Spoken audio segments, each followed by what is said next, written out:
इब्रानी लोक के नामे चिट्ठी अध्याय 1। पुरनका युग में परमेश्वर हमनी के बाप दादन से थोड़ी थोड़ी कह के बहुते बार नबी लोगन के द्वारा बात कैला।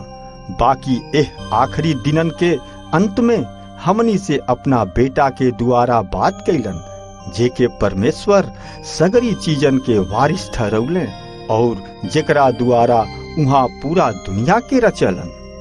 यीशु परमेश्वर के महिमा के प्रकाश और उनका तत्व के छाप हउवन और सगरी चीजन के छाप हउवन और सगरी चीजन के अपना सामर्थ के वादा से संहारेलन।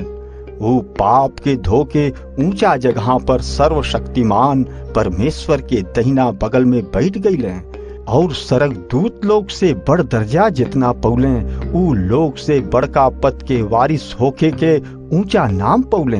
काहे कि सरग दूत लोग में से कब ऊ केहू से कहले कि तू हमार बेटा हउआ, आज तू हमरा से पैदा भइला। और फेनु ई की ओकर हम बाप है और ऊ हमार बेटा होखिए।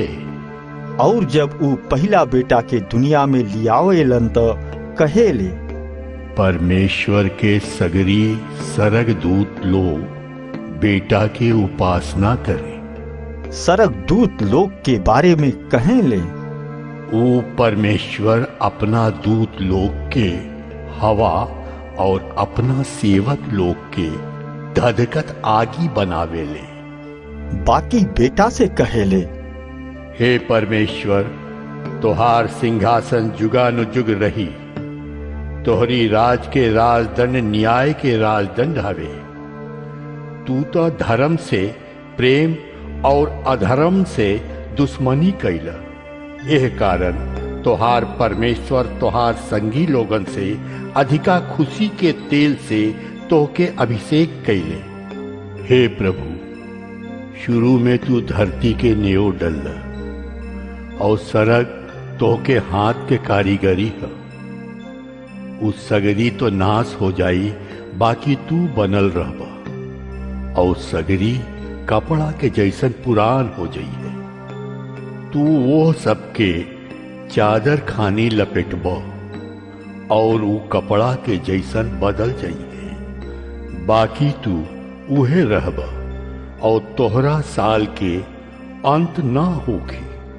और सरग दूतन में से केहू से परमेश्वर कब कहले तू हमरा दहिना ओर बैठा कि जबले हम तोहरा दुश्मनन के तोहरा के गोड़ के नीचे के चौकी न बना दी। काऊ सगरी सेवा ठहल करे वाली आत्मा नइखी सन, जवन उद्धार पाए वाला लोग के सेवा करे खातिर भेजल जाली। इब्रानी अध्याय 2। एह कारण हमनी में ई होखे के चाही कि ओ बातन पर जवन हमनी के सुनले बानी जा औरो अधिका ध्यान लगाई जा, ऐसन ना होखे कि ओसे बहक के दूर चल जाई। काहे कि जौन वचन सरग दूत लोग के द्वारा कहल गईल रहे और ऊ अटल रहे और हरेक अपराधी और हुकुम ना माने वाला के ठीक ठीक सजा मिलल। त हमनी के ऐसन बढ़न उद्धार से बेखबर होके कैसे बच सके लीजा, जौना के चर्चा पहला हाली प्रभु के द्वारा भइल और सुने वाला लोग के द्वारा हमनी के सबूत मिलल। और परमेश्वर अपना मर्जी से चिन्हों और अचरज के काम और बहुते तरह के अद्भुत काम और पवित्र आत्मा के वरदान के बटला के द्वारा एकर गवाही देत रहले। परमेश्वर ओ आए वाला जगत के जौना के बातचीत हमनी के करत तानी जा सरग दूत लोगन के कब्जा में ना कैले। कहीं ऐसन लिखल बा आदमी का हुवन कि तू उनकर सुधी ल, चाहे आदमी के लइका का ह कि तू ओकरा खातिर फिकिर करेला। तू उनका के सरग दूत लोग से कुछ ही छोट बनौला। तू उनका पर महिमा और आदर के ताज रखला और उनका के अपना हाथ के कामन पर अधिकार दिहला। तू सब कुछ उनकी चरण के नीचे कर दिहला। एह खातिर जब जबकि ऊ सब कुछ उनकरे अधीन कर दिहले त ऊ कुछ ना रखले। जवन उनकरा अधीन ना होखे, बाकी हमनी के अबले कुछ ऊ उनकरा अधीन ना देखली जा। बाकी हमनी के ई देखली जा कि यीशु जे सरक दूतन से कुछ ही कम कईल गईल रहले, मौत के दुख उठौला के चलले महिमा और आदर के ताज पहिरेले। काहे कि परमेश्वर के अनुग्रह से हर एक आदमी खातिर मुवल रहले, जेकरा खातिर सब कुछ बा और जेकरा द्वारा सब कुछ बा। ओके यह नीमन लागल कि जब ऊ ढेरों लइकन के महिमा में पहुंचावस, तब उनकर उद्धार करता के दुख उठौला के द्वारा सिद्ध करस। काहे कि पवित्र करे वाला और जे पवित्र कईल जाले सब एक जैसन बाड़े। यही से ऊ लोग के यीशु भाई बोलला से ना लजालें, बाकी कहेले, हम तोहार नाम अपना भाई लोगन के बीच सुनाई, सभा के बीच में तोहार स्तुति गाई। और फेरी हम उनका पर भरोसा करब। और फेरी देख हम बानी और हमार लइका बच्चा जौना के परमेश्वर हमके दिहले बाड़न। यही से जबकि लइका लोग मांस और खून के भागी बाड़न तो मसीह खुद उनका जैसन स्वभाव ले लिहले, जैसे कि मौत के द्वारा ओकरा के जेकरा के मौत पर जोर मिलल रहे, यानी शैतान के नाश कर देस और उनका के छुड़ा लेस, जवन लोग जीवन भर मौत के गुलामी में पड़ल रहले। काहे कि परमेश्वर सरक दूत के त ना, बाकी अब्राहम के वंशज लोग के मदद करेले। एह कारण उनका खातिर ई जरूरी भइल कि सगरी बातन में अपना भाई लोग जैसन बनस, जैसे कि ऊ परमेश्वर से नाता धरे वाला बातन में दयालु और विश्वास करे वाला महापुरोहित बनस, ऐसे कि लोगन के पाप क्षमा हो जाओ। काहे कि मसीह खुद ही अपना अजमौला के दशा में दुख उठौले, तो ऊ ओहू लोग के मदद कर सकेले जेकरा अजमाइश होला। इब्रानी अध्याय 3। यही से हे पवित्र भाई लोगन, तोहन लोग जे सरक के बुलाहट में साथी बड़ो, यीशु मसीह पर ध्यान दो, जे हमनी के प्रेरित और महापुरोहित हवन। ई बात हमनी के माने लीजा, जैसे परमेश्वर के पूरा घराना में से मूसा विश्वास करे लायक रहे, वैसे ही उहो अपना कामदेव वाला के प्रति विश्वास करे लायक रहले। जैसे घर के बनावे वाला के घर से अधिका आदर दिहल जाला, वैसे ही यीशु भी मूसा के तुलना में कहीं अधिक महिमा के जोग समझल गईले। काहे कि हरेक घर केहू न केहू के द्वारा बनावल जाला, बाकी सगरी कुछ के बनावे वाला परमेश्वर हवे। परमेश्वर के सगरी घराना में से मूसा त सेवक जैसन विश्वास करे लायक रहले कि ऊ सगरी बातन के गवाह होखस, जेकर चर्चा बाद में होखे वाला रहे। बाकी मसीह त लइका जैसन परमेश्वर के घराना के अधिकारी हवन। यदि हमनी के अपना विश्वास और आस के उम्मीद आखिरी ले हिम्मत से थमले रहली तो हमनियों के उनकर घराना हई, जैसन की पवित्र आत्मा कहेले, यदि आज तोहन लोग उनकर आवाज सुना तो अपना दिलन के ऐसन कठोर जन कर, जैसन की जंगल में किरोत देहला के समय और परख के दिन ऊ लोग हमरा से ढिठाई कैले रहले। ओहिजा तोहार पुरनिया लोग जांच के हमरा के परख ले और 40 बरिस तक ले हमार काम देख ले, और हम वो पीढ़ी के लोग से क्रोधित हो के कहली कि हम लोग के मन हमेशा भटकेला और ऊ लोग हमरा दिखावल रास्ता के न चिन्ह ले। तब हम अपना क्रोध में कसम खैली कि ऊ लोग हमरा आराम में न आ सकी है। हे भाई लोग, होशियार रहा, कहीं ऐसा ना होके कि तोहन लोग में से केहू के मन दुष्ट और ना विश्वास करे वाला जैसन हो जाए, और तोहन लोग कहीं जियता परमेश्वर से दूर ना हो जा।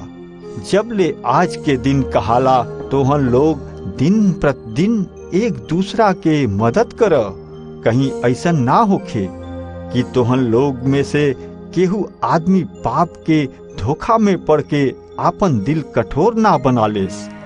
यदि हमनी के अपना पहले के भरोसा पर आखिरी ले अड़ल रहेली जा तो हमनी के मसीह में बखरा पावे के भागीदार बानी जा। और ई कहल गईल बा कि यदि आज तू परमेश्वर के आवाज सुनत अपना दिल के कठोर जन करीह, जैसन कि तोहन लोग ढिठाई के समय कैले रहला। के लोग परमेश्वर के आवाज सुन के ढिठाई कैले? का ऊ लोग ना जे मूसा के मुखियाई में मिस्र देश से निकलल रहले? परमेश्वर कौन लोग से 40 बरिस ले खिसियाइल रहले? का ऊ लोग से ना जे पाप कैले?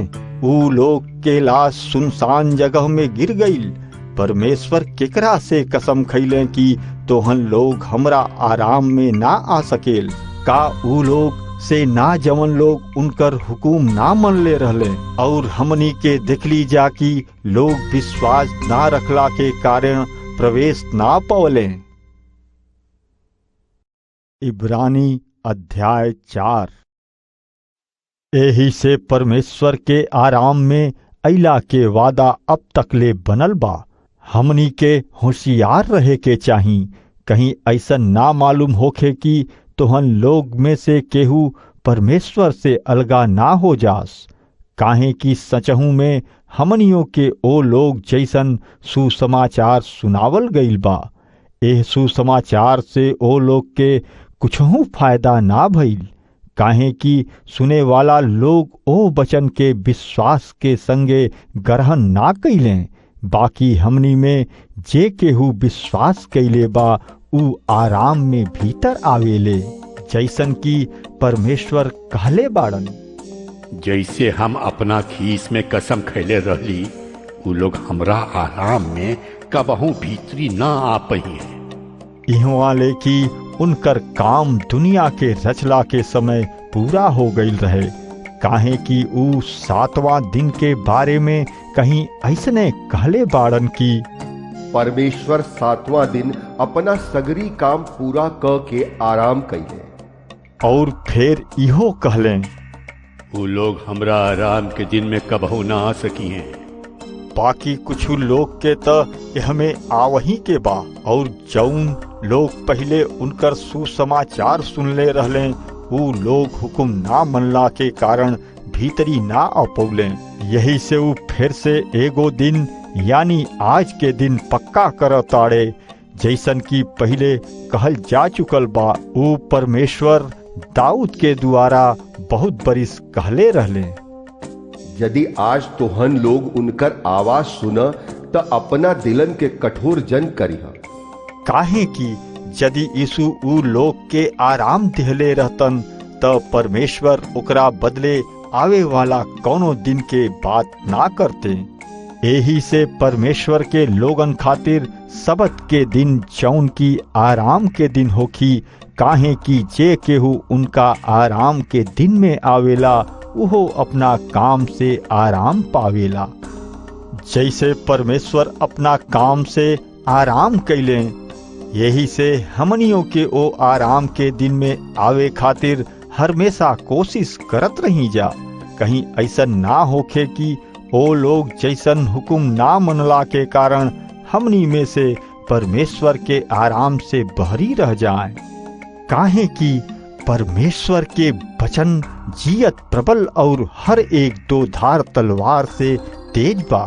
वो जीव और आत्मा के गांठ गांठ और गुदे गुदे के अलग कई के आर पार छेद देला, और मन के विचारन और इच्छन के परखेला। जेकरा के हमनी के हिसाब देवे के बा, उनका के दुनिया में कौनो प्राणी छिपल नहीं खे। उनकरा आंख के सामने सगरी कुछ खुलल और साफ बा। जबकि हमनी के ऐसन बढ़न महापुरोहित बाड़न जे स्वर्ग में से होके गईले, यानी परमेश्वर के बेटा यीशु। त आव लोग जवन हमनी के मान लिहले बानी जा तौना के मजबूती से धैले रही जा।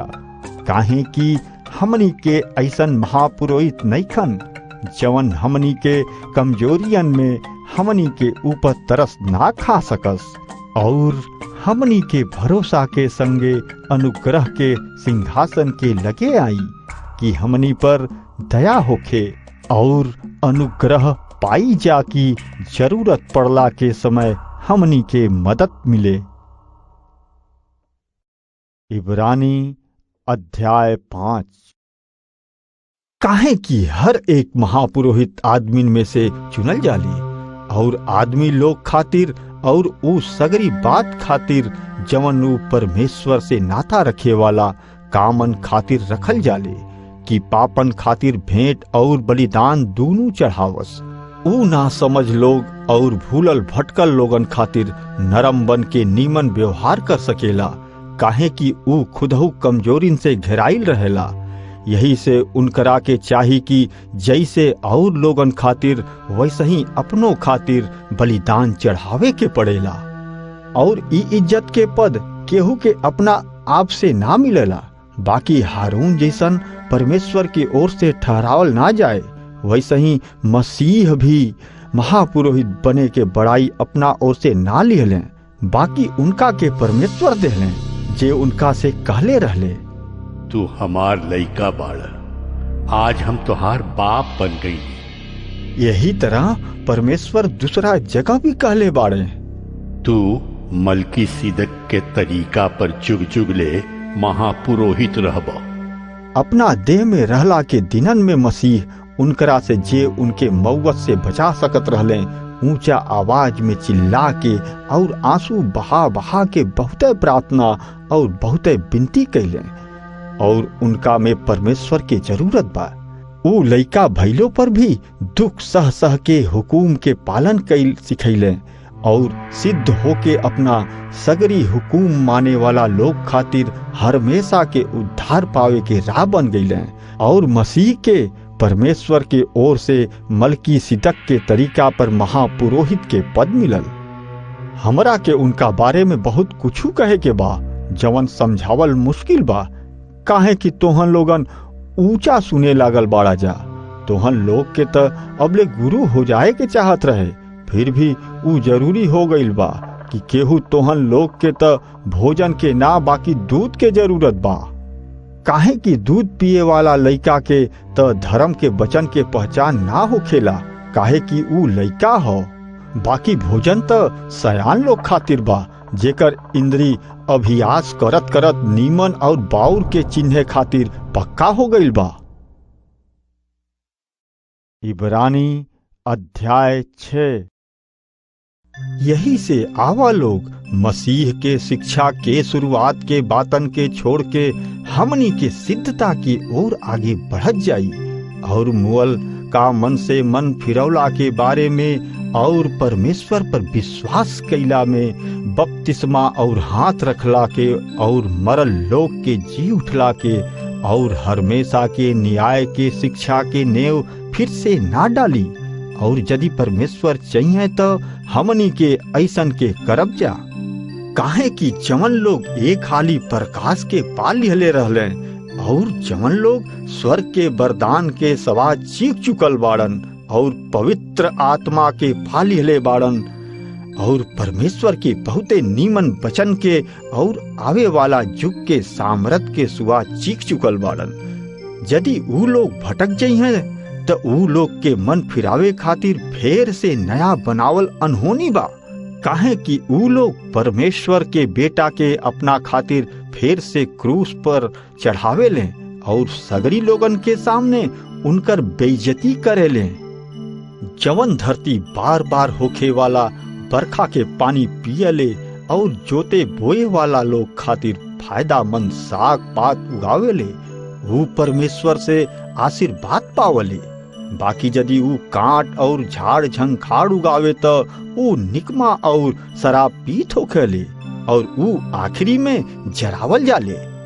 और हे प्रिय लोग, यदि हम ई सगरी बात कहतो बानी तोहन लोग के बारे में हम यहू से नीमन और उद्धार पावे वाली बातन के भरोसा कर ली, और परमेश्वर अनुयायी नहीं खन कि तोहन लोग के ओ काम और ओ प्रेम के भूल जास जौन तोहन लोग उनका नाम खातिर ए तरह दिखवल और संत लोगन के सेवा कैला और अबहू भी करतो बाड़ो।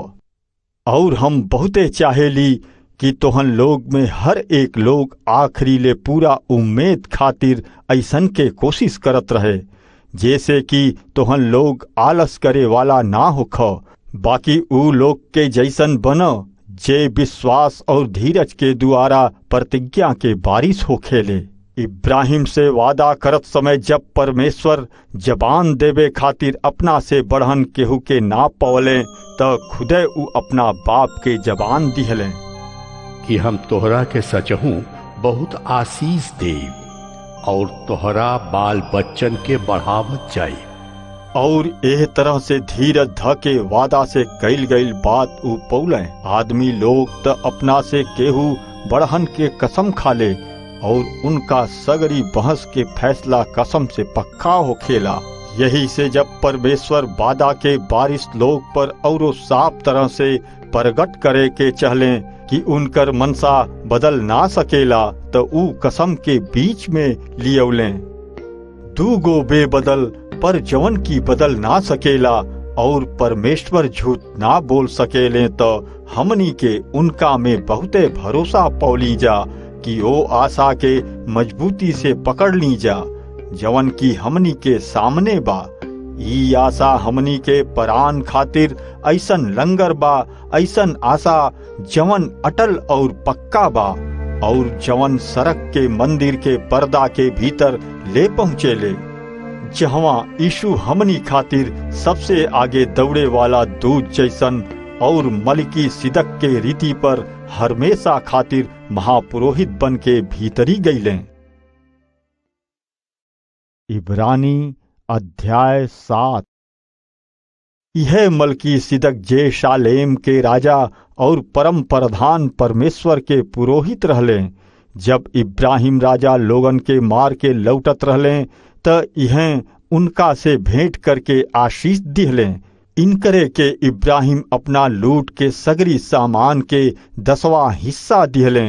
मलकी सिदक अपना नाम के यानी कि जैसन पहले तो धार्मिकता के राजा और बाद में शालेम के राजा यानी शांति के राजा हुवन। ना केहू इनकर बाप हुवन और ना माई और ना केहू वंशज। इनका दिनन के ना कोनो शुरू बा और ना जीवन के अंत बा, बाकी परमेश्वर के बेटा जैसन ठहर के हमेशा खातिर पुरोहित बनल रहेले। अब ए बात के ध्यान द कि वो कैसन महान रहले जेके कुलपति इब्राहिम नीमन से नीमन लूट के 10वां माल के हिस्सा दिहले। लेवी के लइका लोग में से जे केहू पुरोहित के पद पावेले ओ लोग के हुकुम मिलल बा कि इस्राएली लोगन से चाहे ऊ लोग इब्राहिम में देह से काहे ना जन्मल हो व्यवस्था के जैसन 10वां हिस्सा ले सो। बाकी मलकी सिदक जे लेवी लोगन के वंशज के भी ना रहले इब्राहिम से 10वां हिस्सा लिहले और उनका के आशीष दिहले। जेकरा के वादा मिलल रहे ऊ इब्राहिम रहले। एमे दूर आय नइखे कि छोट बढ़हन से आशीर्वाद पावेला और आई जा त मुए वाला आदमी 10वां हिस्सा पावेला। बाकी ओइजा उहे ले लेला जिनका ओर से गवाही दिहल जाला कि ऊ जियते बाड़न। का ई कहल जा सकेला कि 10वां हिस्सा लेवे वाला लेवी इब्राहिम के द्वारा 10वां हिस्सा देहले? काहे कि ओ समय लेवी अपना बाप इब्राहिम के देह में रहले जब मलकी सिदक इब्राहिम से भेंट कैलन। यदि लेवी लोग के पुरोहित पद के द्वारा सिद्धि मिली त काहे यही सहारा पर लोग के व्यवस्था मिलल? त फिर दूसर पुरोहित के खड़ा भइला के कौन जरूरत रहे? जवन मलकी सिदक के तरीका के जैसन त होखे, बाकी हारून के तरीका के जैसन ना कहला सके। जब पुरोहित के पद बदलेला त जरूरत के जैसन व्यवस्था में बदलाव होखे के चाही। काहे कि जवन आदमी के बारे में ई सगरी बात कहल गईल बा ऊ कौनो ऐसन दूसर गोत्र के बा जौना में से केहू भी बेदी के सेवक ना बनेले। और प्रगट बाकी हमनी के प्रभु यहूदा गोत्र में पैदा भइल रहले और एक गोत्र के बारे में मूसा कबो पुरोहित के पद के बारे में कुछू बातचीत नइखन कइले। ई बात तब और साफ हो जाई जब मलकी सिदक जैसन एगो और ऐसन पुरोहित पैदा होखे वाला रहित, जवन देह के व्यवस्था के कानून जैसन ना बाकी अविनाशी जीवन के सामर्थ के जैसन रखल जाले, काहे कि मसीह के बारे में ई गवाही दिहल गइल बा। तू मलकी सिदक के तरीका के जैसन जुग जुग ले पुरोहित बाड़। एक ओर त पहला कानून अपना कमजोरी और नाक काम में लियौला के द्वारा बेकार हो गईल, काहे कि व्यवस्था के द्वारा सिद्धि ना मिलेला। त एक और एगो बहुते बढ़िया आशा रखल गईल बा, जेकरा द्वारा हमनी के परमेश्वर के लगे आवेली, और ऐसे कि मसीह के आइल बिना कसम के ना भइल, काहे कि वो पहला लोग बिना कसम के पुरोहित ठहरावल गईले, बाकी मसीह त कसम के संगे परमेश्वर के ओर से रखल गईले, जे उनका बारे में कहले कि प्रभु कसम खैले बाड़े और वो आपन विचार न बदली है, तू जुग जुग ले पुरोहित बाड़ा। यही से यीशु एगो बहुते बढ़िया वाचा के जामीन ठहरावले।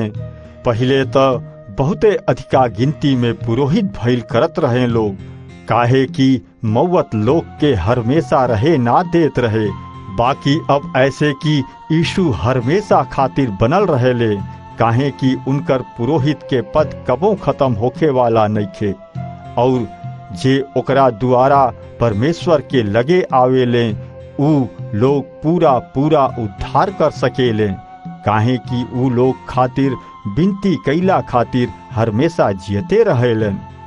ई जरूरी रहे कि हमनी के लगे ऐसन महापुरोहित होकस, जवन पवित्र, बिना दोष के बहुते साफ और पापिन से अलगा और सरगन से भी ऊंच कैल गईल होखस।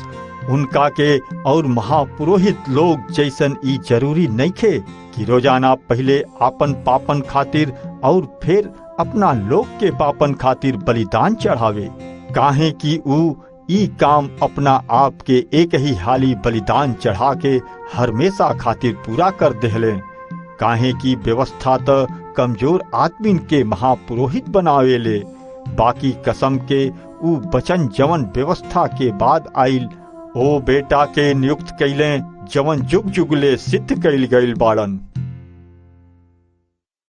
इब्रानी अध्याय 8। अब जवन बातन के हम कहे जातानी ओमे ई बात बा कि हमनी के ऐसन महापुरोहित बाड़न जवन सरग में महामहिम परमेश्वर के सिंहासन के दहिने बैठल बाड़न। ऊ ओ पवित्र जगह और सांझ तंबू के सेवक बनले, जेकरा के आदमी लोग ना बाकी प्रभु खड़ा कैले बाड़न, काहे कि हरेक महापुरोहित भेंट और बलिदान दोनों के चढ़ावे खातिर रखल जाले, और इहो जरूरी बा कि चढ़ावे के खातिर एह महापुरोहित के लगहू भी कुछू होखे। यदि ऊ धरती पर रहे त कबहू पुरोहित ना होखते, काहे कि व्यवस्था के जैसन भेंट के चढ़ावे वाला इहवा बाड़े। वो खाली सरक के पवित्र जगह के जैसन नकल और छाया के सेवा ओही तरह कैल करे ले, जौना तरह मूसा के जब ऊ तंबू खड़ा करे वाला रहले त परमेश्वर के ओर से चेतावनी मिलल रहे कि देख जवन नमूना तोहके पहाड़ पर दिखावल गईल रहे वैसे ही सगरी कुछू बनैह। बाकी अब यीशु के त औरी बढ़िया सेवा करे के काम मिलल बा, काहे कि ऊ त ओ पुरनका वाचा से बढ़िया जवन औरी बढ़िया वादन के सहारा से बांधल गईल बा बिचवई ठहरले। यदि पहला वाचा बिना दोष के होखित त दूसरा खातिर मौका ना जोहल जाइत, बाकी ऊ उनकरा लोक पर दोष लगा के कहताड़न। प्रभु कहेले देख वो दिन आवता जब हम इज़राइल के कुटुंब और यहूदा के कुटुंब के संगे नया बाचा बांधब। ई ओ बाचा जैसन न हुई जौन हम उनका पुरनिया लोग के संगे ओ दिन बंधले रहली, जब ऊ लोग के मिस्र देश से निकाल लियावे खातिर ऊ लोगन के हाथ धैले रहली, और ऐसे ऊ लोग हमरा वाचा पर अड़ल ना रहले। प्रभु कहताड़े, हम ऊ लोग से मुंह मोड़ लेहली। फिर प्रभु कहताड़े, ओ दिनन के बाद इजराइल के कुटुंब के संगे हम जवन बाचा बानब ऊ ई ह, हम अपना कानून ऊ लोग के मन में डालेब और ओके ओ लोग के दिलवन पर लिखब, और हम ओ लोग के परमेश्वर होखब, ऊ हमार लोग होखिए। ऊ लोग में से केहू अपना देश वाला लोग के न सिकहिए और ना ये कहिए कि हे भाई और प्रभु के जान, काहे कि छोटकन में से लेके बड़कन ले सगरी जना हमरा के जनिए। काहे कि हम ऊ लोग के अधर्म के बारे में दया करे वाला होई और ओ लोगन के पापन के फेर कब्बो याद न करब। नया वाचा के बनला से परमेश्वर पहला वाचा के पुरान ठहरावे लें, और जवन पुरान और बेकार हो जाला ओकरा के हटा दिहल जाई। इब्रानी अध्याय 9। ओह, पहला वाचा में भी उपासना के कानून रहे और ऐसन पवित्र जगह एह धरती के रहे, काहे कि एगो तंबू बनावल गईल रहे, जेकरा पहला हिस्सा में दीपदान, मेज और भेंट के रोटी रहे, और ऊ पवित्र जगह कहलात रहे। और दूसरा पर्दा के पीछे ऊ तंबू रहे, जौन परम पवित्र जगह कहलात रहे, और ओमे सोना के धूपदान और चारू कगरी से सोना से नकासी कईल वाचा के बक्सा, और एगो मन्ना से भरल सोना के मरदबान, और हारून के छड़ी जेमे फूल आ गईल रहे, और वाचा के पत्थरन के पटिया रहे। और ओकरा ऊपर दूनों तेजोमय करूब रहले, जवन प्रायश्चित पाप क्षमा के ढकना पर छां कैले रहले। बाकी अब एकर एक एक के बखान करे के समय नइखे। जब ई सगरी चीज ए तरीका से तैयार हो गईल, तब पुरोहित बहरी वाला तंबू में रोज जाके सेवा के काम पूरा कैल करत रहले। बाकी भीतरी वाला तंबू में खाली महापुरोहित एक बरिस में खाली एक ही हाली जात रहे, और बिना खून लिहले ना जात रहे, जेकरा के ऊ अपना खातिर और लोगन के पापन खातिर जवन ऊ लोग भूल चूक में करत रहले। और ऐसे पवित्र आत्मा यह दिखावेला कि जबले पहला तंबू खड़ा बा, तबले परम पवित्र जगह के रास्ता खुलल नइखे। और ई तंबू त आवे वाला समय खातिर एगो उदाहरण बा। जैसन भेंट और बलिदान चढ़ावल जात रहे, जैसे ऊ उपासना करे वाला लोग के अंतर आत्मा साफ ना होत रहे। ई खाली खाइल पियल और धोअला के बहुते तरह के रीति रिवाज से बहरी वाला के नियम हो, जवन सुधार करे के समय ले ठहरावल गईल बा। बाकी जब मसीह आवे वाला नीमन चीजन के महापुरोहित बन के प्रगट भइले, त ऊ औरो बढ़न और सिद्ध कईल तंबू से होखत गईले, जौन हाथ के बनावल ना और ए दुनिया के भी ना रहे। बकरन और बछवन के खून से ना, बाकी खुदे अपना खून से हमेशा रहे वाला एक ही हाली पवित्र जगह में जाके अनंत छुटकारा पावेले। काहे कि यदि अशुद्ध लोगन पर बकरन और बैलन के खून और बाछी के जरल राखी छिटल गईला से देह के बहरी अशुद्धपन के पवित्र करेला, मसीह के खून जे अपना आप के सनातन आत्मा के द्वारा परमेश्वर के लगे बिना दोष के चढ़ा देले, तो हमनी के अंतर आत्मा के और मुअल कामन के अधिकार जैसन काहे ना शुद्ध करी हैं कि हमनी के जियता परमेश्वर के सेवा करल जा। और यही कारण मसीह नया वाचा के बिचवई बाड़न, ऐसे कि ओ मौत के द्वारा जवन पहला वाचा के समय पापन से छुटकारा पावे खातिर भइल रहे, ऊ जे बुलावल गईल बाड़न अनंत मीरास के वादा के पा सकस। काहे कि जहवा जेकर वसीयत नामा होखेला वैजा ओकर मरले के सबूत होखे के चाही। आदमी लोग के मौत के बाद के वसीयत नामा पक्का होखेला, काहे कि जबले वसीयत नामा देवे वाला जियत रहेला तबले वसीयत नामा कौनो काम के ना रहेला, और पहिल का वाचा बिना खून के पक्का ना भइल। जब मूसा सगरी लोगन के व्यवस्था के हरेक हुक्म सुना देहलें तब ऊ बछन के और बकरन के खून और पानी आ लाल ऊन और जुफा के संगे लेके ओ किताब पर और सगरी लोगन पर छिड़क देहलें, और मूसा कहलें कि ई ओ वाचा के खून ह जेकर हुकुम परमेश्वर तोहन लोग खातिर दिहले बाड़े। और यही रीति से ऊ तंबू और सेवा करे वाला सगरी सामान पर खून छिड़कले, और व्यवस्था के जैसन हमेशा सगरी चीज खून के द्वारा शुद्ध कईल जाला, और बिना खून बहवले माफी ना मिलेला।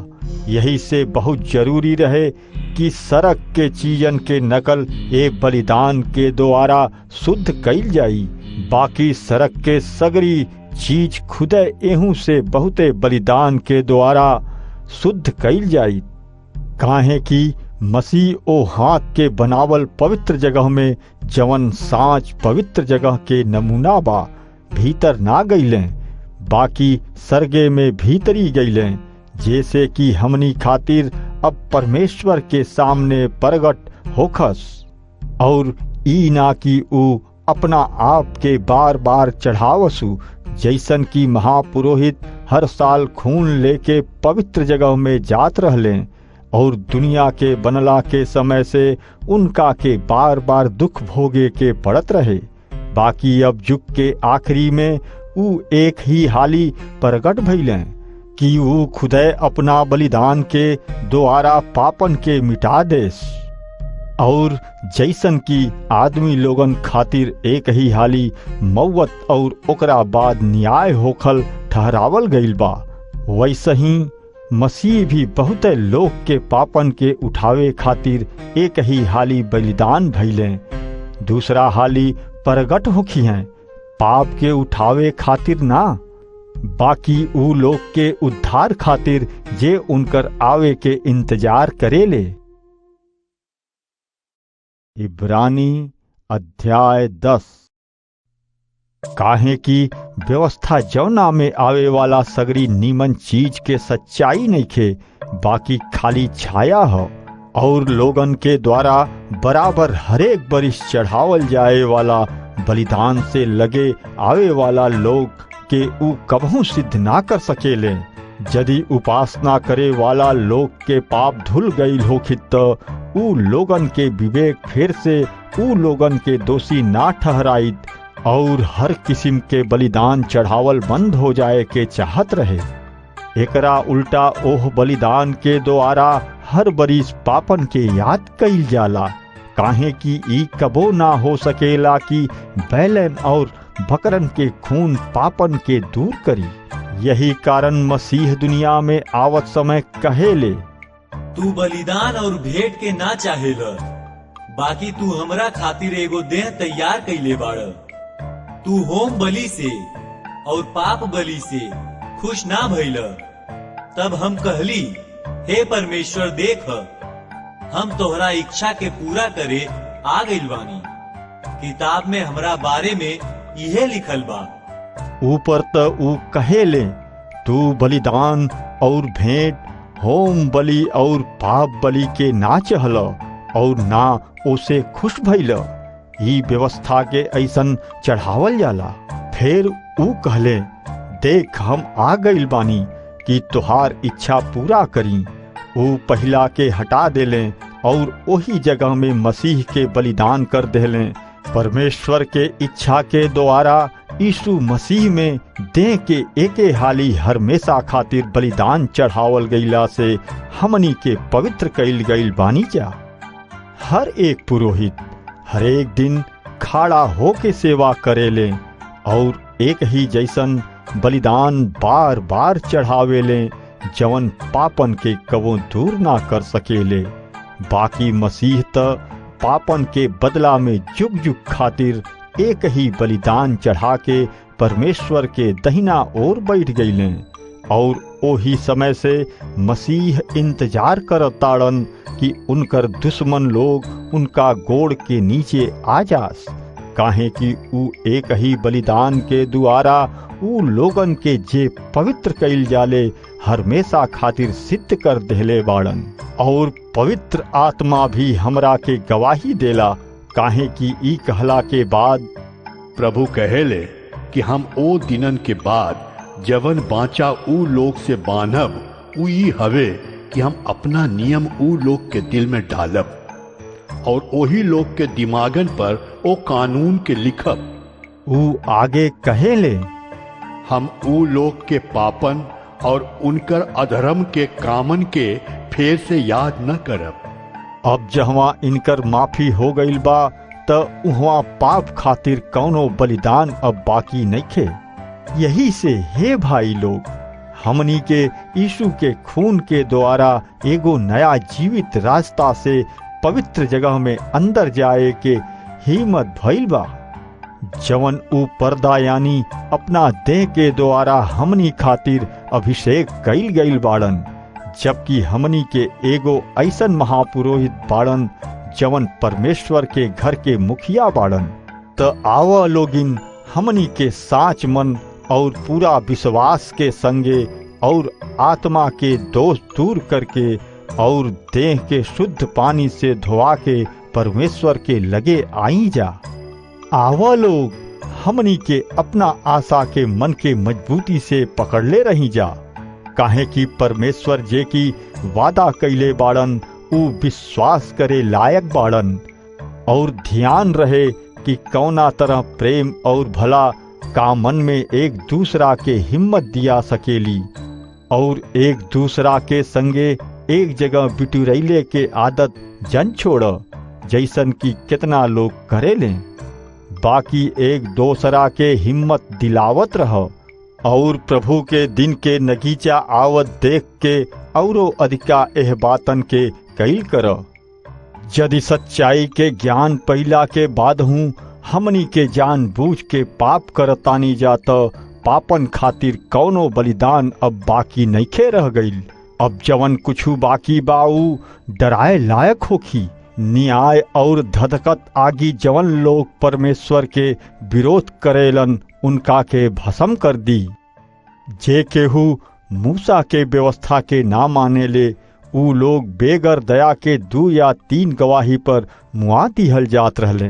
त तोहने लोग सोच कि ऊ आदमी औरो कितना खतरनाक सजा के लायक होखी जे परमेश्वर के बेटा के गोड़ से कचारी और वाचा के खून के, जेकरा द्वारा ऊ पवित्र ठहरावल गईल ओके नापाक बुझी और अनुग्रह के आत्मा के बेइज्जती करी, काहे कि हमनी के उनका के जाने लीजा कि पलटा लेहल हमार काम बा, हम ही बदला ले।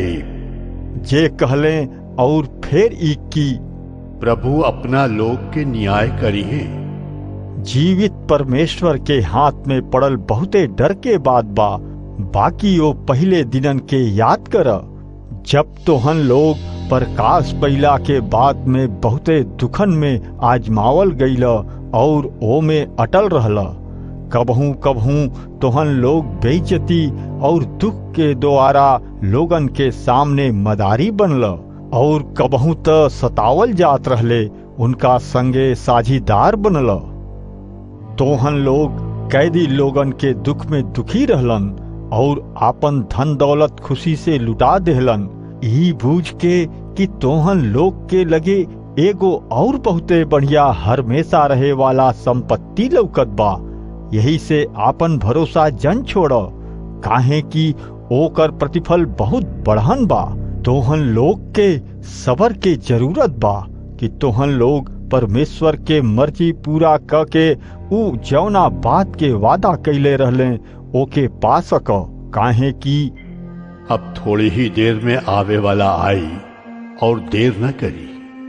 हमार धर्मी जन विश्वास से जियत रही हो। बाकी कवनो जन पीछे हटी हैं तो हमार मन के खुशी ना होगी। हम ओहे लोग में से नइखी जे नाश होके खातिर पीछे हटेले, बाकी वो लोग में से बानी जे मुक्ति पावे खातिर विश्वास धरेले। इब्रानी अध्याय 11।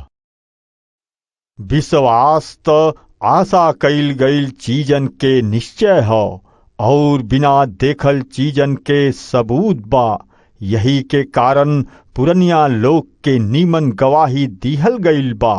विश्वासे से हमनी के जाने लीजा कि परमेश्वर के वचन के द्वारा पूरा दुनिया के रचना ऐसा ही भइल। जवन कुछू लौकेला ऊ लौके वाली चीजन से ना बनावल गईल रहे।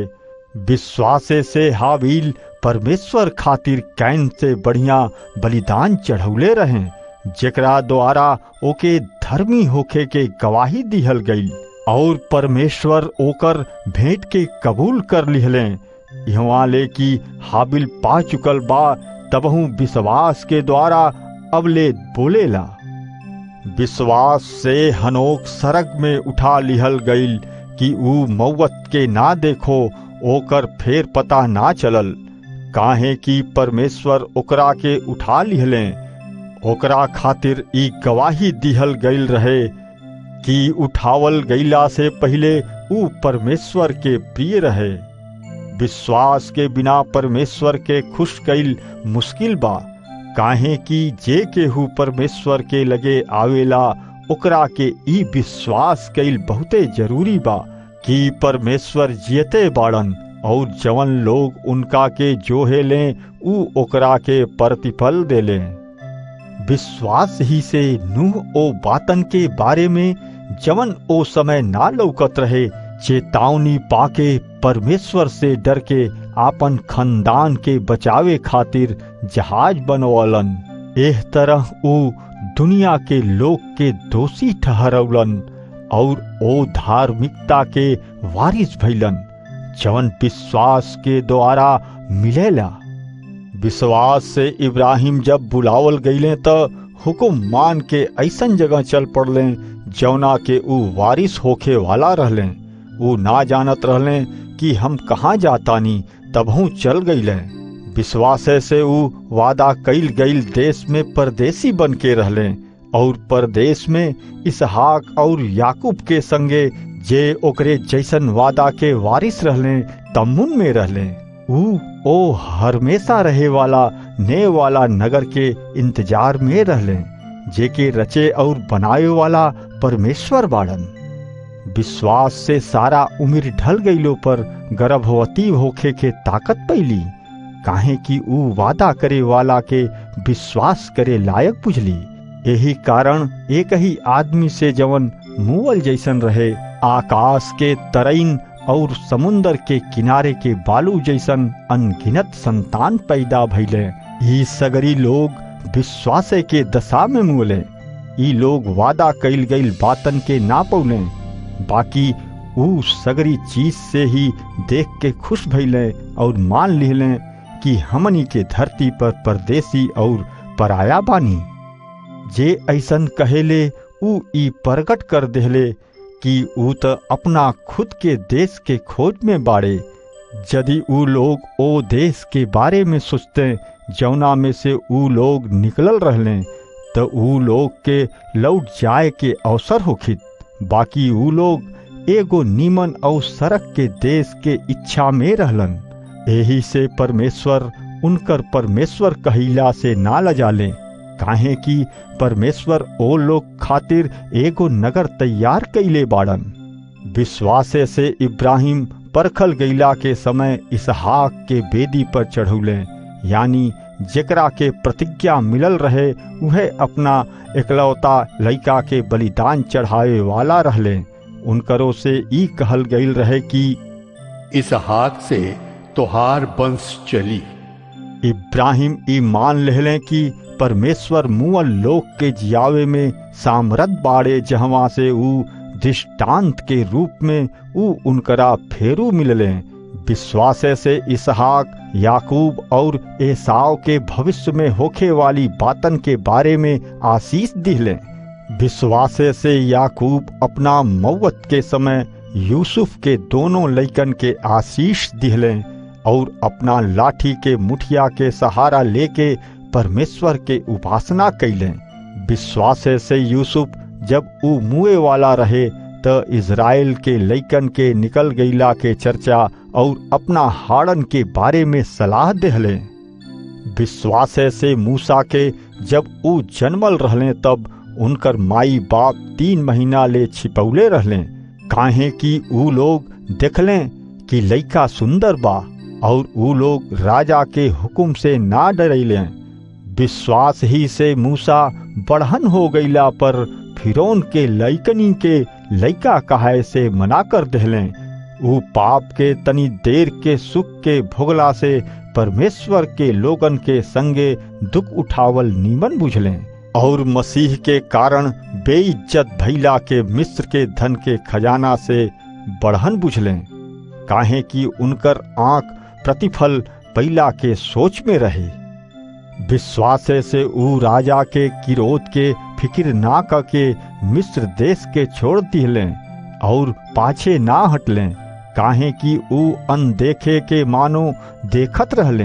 विश्वासे से ऊ फसह के पर्व और खून छिड़कला के रीत के कायम कैले, जैसे कि ऊ जे पहिलौठन के नाश कैले ऊ इज़राइली लोग के पहिलौठन के ना छुए पाओ।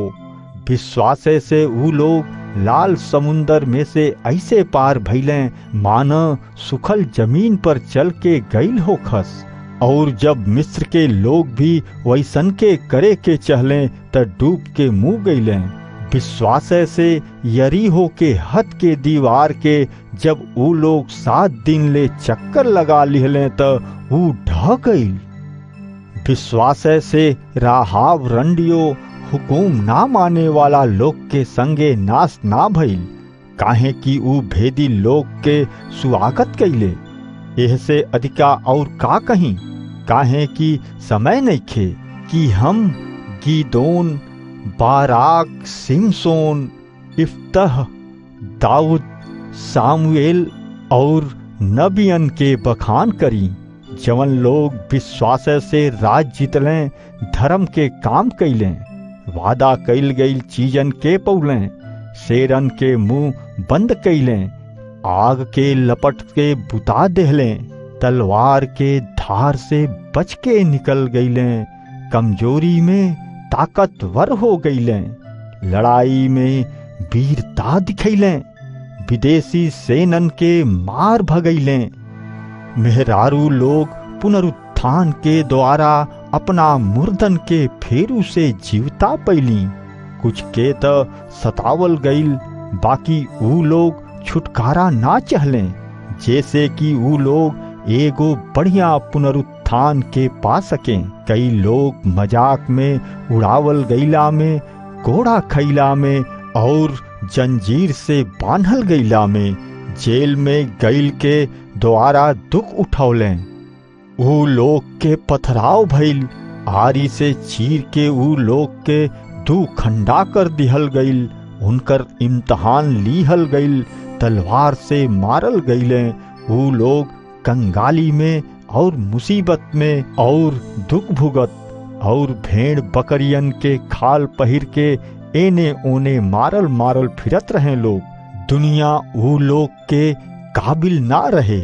ऊ लोग रेगिस्तान में, पहाड़न पर, मान में और धरती के दरारन में लुकात फिरलें। और विश्वासे के कारण ए सगरिन के नीमन गवाही दिहल गईल। तबहू ऊ लोग वादा कईल गईल चीजन के ना पौलें, काहे कि परमेश्वर हमनी खातिर पहले ही से एगो बहुत नीमन बात देखले रहले कि ऊ लोग हमनी के बिना सिद्ध ना हो जास। इब्रानी अध्याय 12। एह कारण जबकि गवाहन के ऐसन बड़हन बादर हमनी के घेरले बा, त आव सगरी रोके वाली और फंसाए वाला पाप के दूर करके दौड़, जवना में हमनी के दौड़े के बा धीरज से दौड़ी जा और विश्वास के कर्ता और सिद्ध करे वाला यीशु के ओर ताकत रहल जा, जे ओ खुशी खातिर जवन उनका सामने धैल रहे, लाज के कुछ फिकीर ना करके क्रूस के ऊपर मरला के दुख सहले और परमेश्वर के दहिना बगल सिंहासन पर जा बैठले। यही से उनका पर ध्यान कर, जे पापी लोगन से अपना खिलाफ में बहुत विरोध सह लेहलन की तोहन लोग थक के हिम्मत जन छोड़ दो। पाप से लड़त तोहन लोग ऐसन युद्ध ना कैल कि तोहन लोग के खून बहल होखे, और तोहन लोग ओ सबक के भूल गईल बाड़ जवन तोहन लोग के लइका मान के प्रभु देहलन। हे हमार लइका लोग, प्रभु के सजा के हलुक बात जन बुझ, और जब प्रभु तोहन लोग के घुड़कस त हिम्मत जन हार, काहे कि प्रभु जेकरा से प्रेम करेले ओकरा के घुड़केलन, और जेकरा के लइका बना लेलन ओकरा के कोड़ा भी लगावेलन। तोहन लोग सजा के घुड़की बूझ के सहिल, काहे कि परमेश्वर तोहन लोग के लइका बूझ के तोहन लोग के संगे व्यवहारो करेले। ऊ कौन लइका बा जेकरा के घुड़की ओकरा बाप ना देला? बाकी यदि ऊ सजा जवन सब केहू के होखेला तोहन लोग के नइखे भइल, त तोहन लोग लइका नइख, बाकी व्यभिचारी के संतान हउव। फिर ई की जवन देह के नाता से बाप होखलन ऊ हमनी के सजा देलन, तबहू हमनी के उनकर इज्जत कैली। तब काहे ना आत्मा के बाप के औरो अधिक कब्जा में रही जा, जैसे कि हमनी के जीवित रही जा। काहे कि हमनी के बाप लोग तनी सा समय खातिर जैसन के नीमन बुझाला हमनी के सजा देलें, बाकी परमेश्वर हमनी के लाभ खातिर सजा देलन कि हमनी के उनकर पवित्रता में भागीदार हो जाई। सगरो तरह के सजा कुछ समय खातिर सुख देवे वाला ना, बाकी दुख देवे वाला दिखाई देवेला। बाकी जे लोग एह सजा के द्वारा तामील सीख लेलन ऊ लोग धर्मी बन के शांति के फल काटेलन।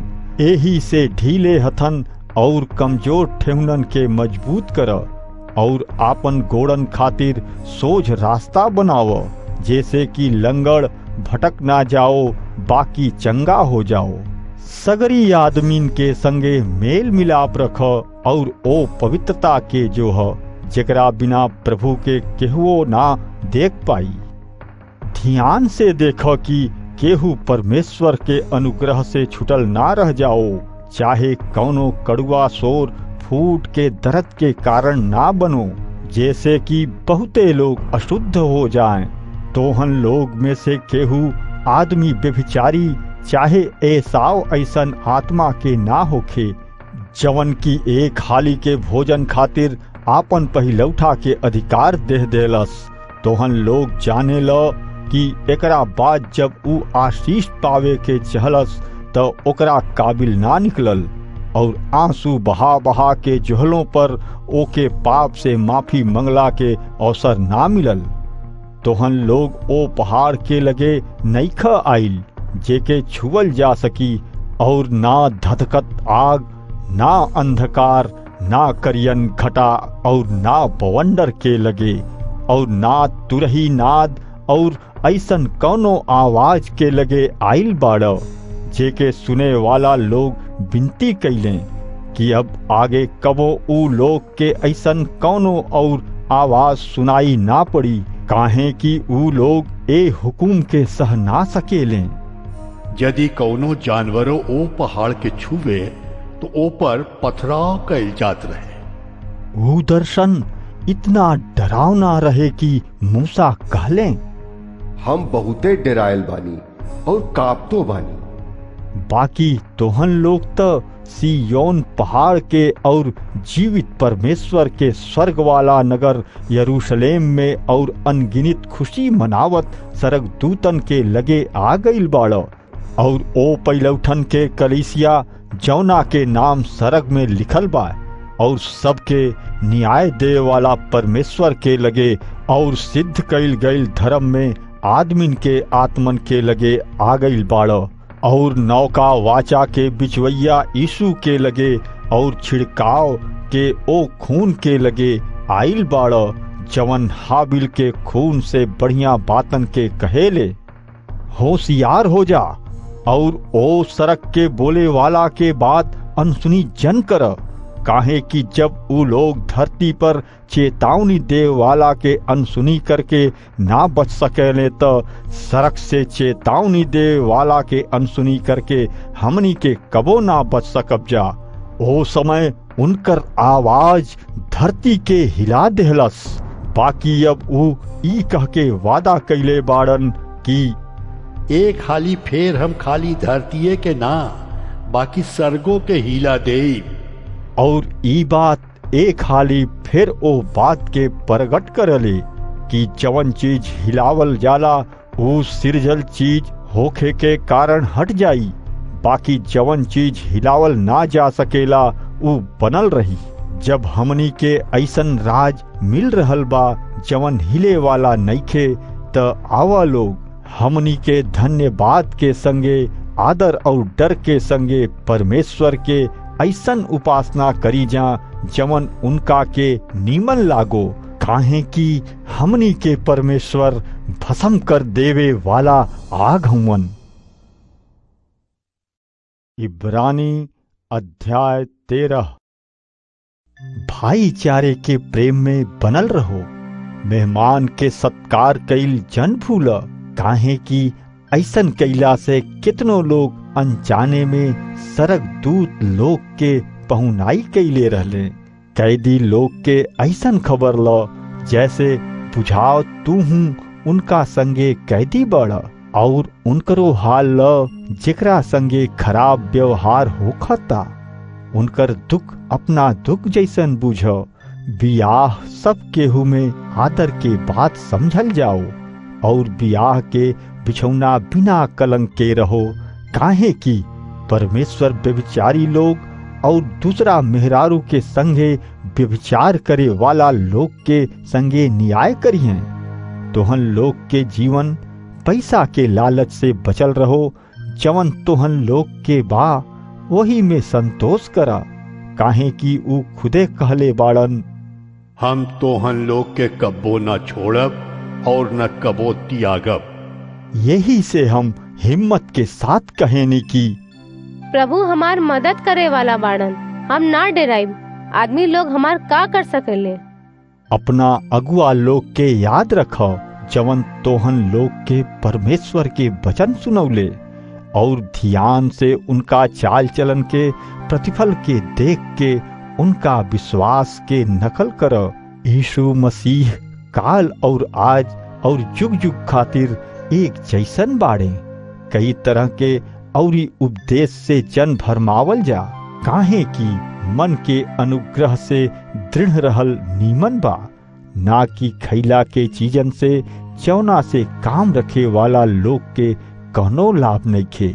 हमनी के एगो ऐसन वेदी बा जहवा से तम्मू के सेवा करे वाला लोग के बलिदान चढ़ावल चीज में से खाए के कौनो हुकुम नइखे, काहे कि महापुरोहित जवन जानवर के खून पाप बलि खातिर परम पवित्र जगह में ले जाले, ओ जानवर के देह डेरा के बहरी जरावल जाला। यही से यीशु लोगन के अपना खून के द्वारा पवित्र करे खातिर नगर के फाटक के बहरी मुअलन। यही से आवा लोग उनकर बेइज्जती में शामिल होके खातिर डेरा के बहरी उनका लगे निकल चली, काहे कि ई धरती पर हमनी के कौनो अस्थाई नगर नइखे, बाकी हमनी के ओह नगर के खोज में बानी जा जवन आवे वाला बा। हमनी के यीशु के द्वारा और ओ होठन के फल जवन की स्तुति होखे और उनका नाम माने ले। अब हमनी के ऐसन बलिदान परमेश्वर के हमेशा चढ़ावत रही जा।